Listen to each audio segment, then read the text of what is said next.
All are doing well. Last video में हम पढ़ रहे थे आपकी व्याकरण बोध का पाठ 2 शब्द विचार। ओके, उसमें हमने शब्द विचार पढ़ा था कि शब्द क्या होते हैं और शब्द के भेद पढ़े थे, है ना। पहला हम पढ़ चुके थे अर्थ के आधार पर भेद। आज हम सेकंड पढ़ते हैं स्रोत या उत्पत्ति के आधार पर शब्द भेद।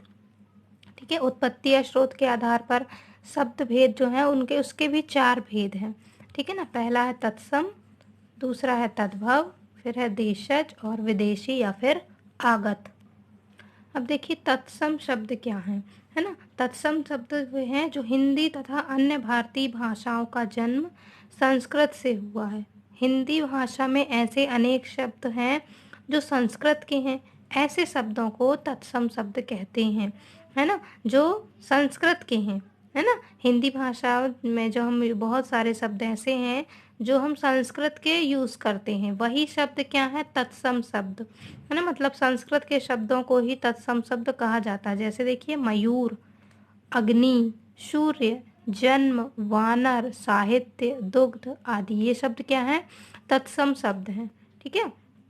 फिर नेक्स्ट है तद्भव शब्द, है ना। ऐसे शब्द जो मूल रूप से संस्कृत के हैं परंतु जिनका रूप हिंदी में बदल गया है ना। तत्सम शब्द में हिंदी में तो बोले जाते हैं परंतु वे संस्कृत के शब्द होते हैं, और तद्भव शब्द में जो मूल रूप से संस्कृत के हैं परंतु इनका रूप जो है वह हिंदी में बदल गया है, वे कहलाते हैं तद्भव शब्द, है ना। अब देखिए उसी का अपोजिट, जैसे तत्सम शब्द में मयूर, ये संस्कृत का शब्द है ना। इसी को हम यहाँ तद्भव में हम बोलते हैं जिनका हिंदी में रूप बदल गया है, तो मोर, है ना, आग, सूरज, दूध, दांत, गाय, अंगूठा आदि। ठीक है ना। ये हैं तद्भव शब्द जो संस्कृत के रूप थे परंतु ये हिंदी में बदल गए हैं।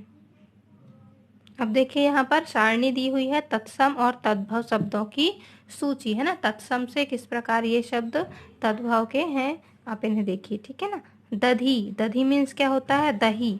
दही जो है हम डेली रूटीन में बोलते हैं परंतु जो दधी है वह तत्सम शब्द है, मतलब संस्कृत का जो हम यूज़ नहीं करते। कुछ कुछ शब्द हम तत्सम शब्द यूज़ करते हैं परंतु अधिकतर हम तद्भव शब्द ही बोलते हैं।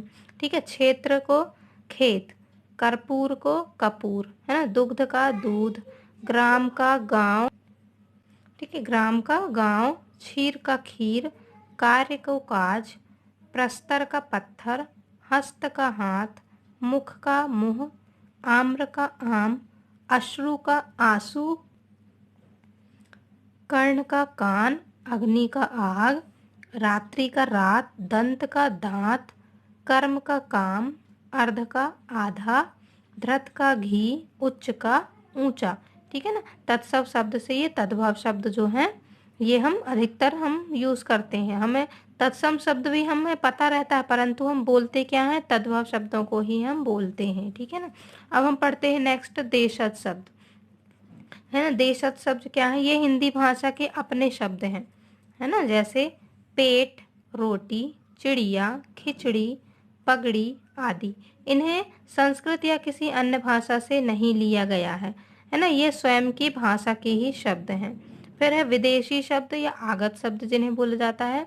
भारत में विदेशी आक्रमणकारी और व्यापारी भी आए, उनकी भाषा के कुछ शब्दों को हमारी भाषा हिंदी ने अपना लिया, है ना। इस प्रकार हिंदी में अनेक विदेशी शब्द आ गए।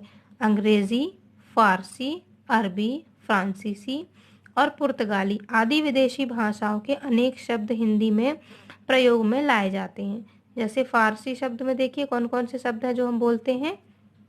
आतिशबाजी, है ना, आतिशबाजी, बाजी, जी, है ना। ये देखिए यहाँ पर ये बिंदु लगा है ना जो अरबी फारसी के लिए यूज होता है, आपने पढ़ा है ना, नुक्ता बिंदु। ठीक है। फिर है आवारा, सौदागर, जहर, तीर, तनख्वाह, नेक्स्ट क्या है, मलाई, मुफ्त, पलंग आदि। ठीक है। फिर नेक्स्ट है अरबी शब्द, अमीर, आदमी, औरत, किला, गरीब, तमाशा, दुनिया, दौलत, हमला, मुसाफिर आदि। ठीक है।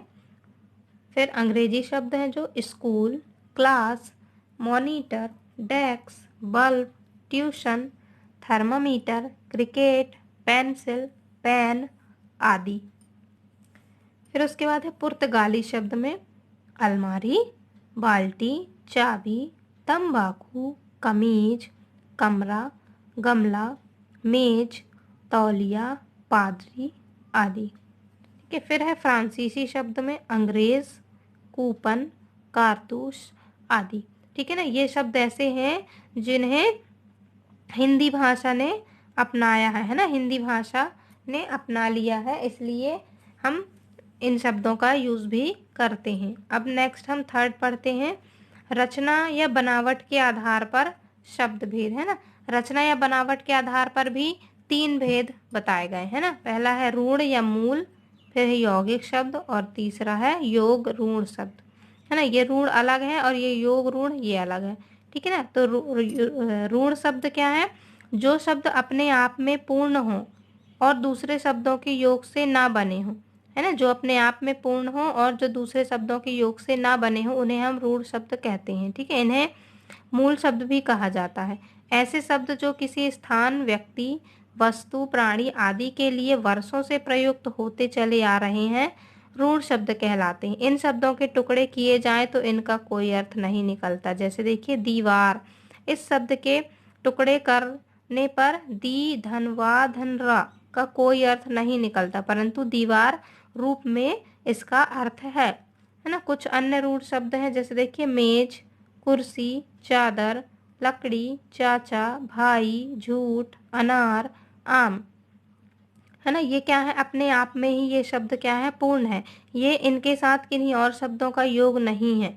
अगर हम इन्हें अलग अलग करेंगे तो इनका कोई भी अर्थ नहीं निकलेगा। ये साथ में है तभी इनका ये अर्थ है और ये अपने आप में पूर्ण है। ठीक है। तो ये क्या कहलाए? ऋण शब्द। ठीक है। अब देखिए यौगिक शब्द, जैसा कि नाम से ही इसमें पता चल रहा है, यौगिक मीन्स योग, है ना। जो 2 या 2 से अधिक अथवा शब्दांशों के मेल से बने शब्द यौगिक शब्द कहलाते हैं। जैसे विद्यालय, देखिए इसमें भी अलग अलग है ना, विद्या और आलय।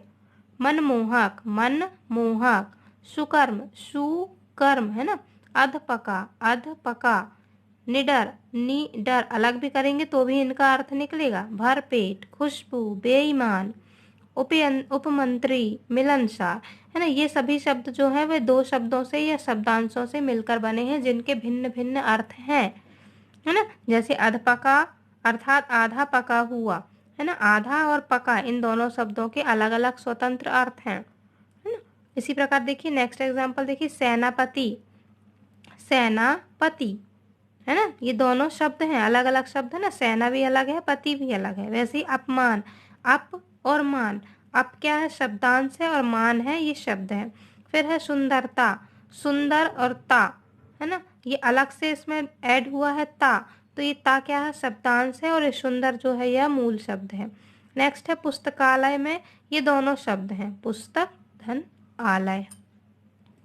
नेक्स्ट देखिए, उपर्युक्त उदाहरण से स्पष्ट है कि यौगिक शब्दों में प्रयुक्त शब्दांशों को अलग अलग किया जा सकता है। हिंदी में कुछ यौगिक शब्द ऐसे भी हैं जो भिन्न भाषाओं के योग से दो भिन्न भाषाओं के योग से बने हैं। ये शब्द संकर शब्द कहलाते हैं। जैसे जिलाधीश, है ना, जिलाधीश 2 शब्द हैं। टिकट घर 2 शब्द। रेल गाड़ी 2 शब्द।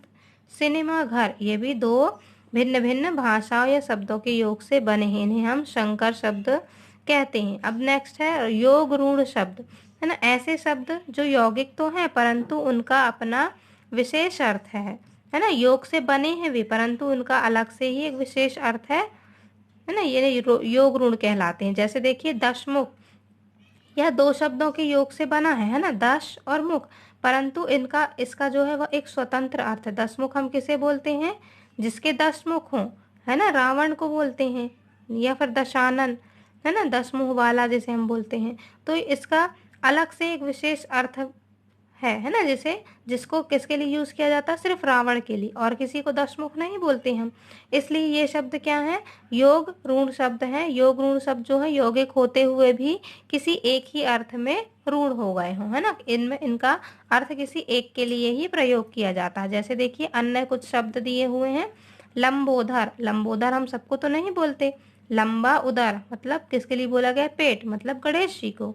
हिमालय, हिम मीन्स बर्फ, आलय मीन्स घर, हिमालय एक पर्वत को बोला गया है। त्रिलोचन, 3 आंखें वाला त्रिलोचन, 3 नयन, किसे? शिव को बोला जाता है। विशेष अर्थ किसके लिए है? इनके लिए, है ना। फिर है जलज, जो जल से उत्पन्न हो, है ना, मीन्स कमल। चतुर्भुज, जिसकी 4 भुजाएं हों, विष्णु के लिए। नीलकंठ, मतलब नीला है कंठ जिसका, गला, शिव भगवान के लिए। तो ये शब्द अपने आप में पूर्ण है ना, मतलब 2 शब्दों के योग से तो बने हैं ये, परंतु इनका अर्थ, ये सामान्य अर्थ नहीं बताते, ये विशेष अर्थ के लिए प्रयोग किए जाते हैं। ओके स्टूडेंट्स, तो नेक्स्ट हम प्रयोग के आधार पर शब्द भेद है, इसे हम अपने नेक्स्ट वीडियो में पढ़ेंगे। तब तक आप ये योग ऋण शब्दों को अच्छे से समझिए, यौगिक शब्दों को, और तत्सम तद्भव शब्दों को आप अच्छे से लर्न कीजिएगा। Okay students, okay, bye bye, have a good day.